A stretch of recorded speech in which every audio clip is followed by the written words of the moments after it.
ఒక కథలో ఒక సాధువు ఒక కుక్కని, నీ దగ్గర 5 నచ్చని గుణాలు ఉన్నాయి. 1, నువ్వు ఎప్పుడు గోడపైనే ఉచ్చపోస్తావు. 2, భిక్షగాళ్లను చూసి అరుస్తావు. 3, వెళ్తున్న వాహనాల వెంట పరిగెడతావు. 4, రాత్రుళ్ళు నిద్రపోకుండా అరుస్తావు.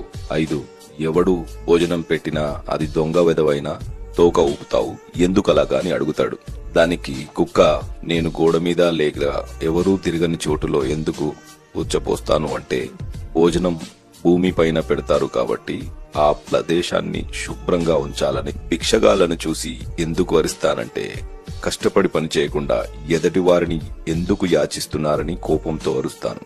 వెళ్తున్న వాహనాల వెనకాల ఎందుకు పరిగెడతానంటే, అతి వేగంగా వెళ్లడం వల్ల ప్రమాదమే కాని ఎలాంటి ఉపయోగం ఉండదని చెప్పడానికి. రాత్రుళ్ళు ఎందుకు అరుస్తానంటే, నిశ్శబ్దంగా నిర్మానుషమైన ఈ చీకటిలో నేను మీకు తోడుగా ఉన్నాను, మీరు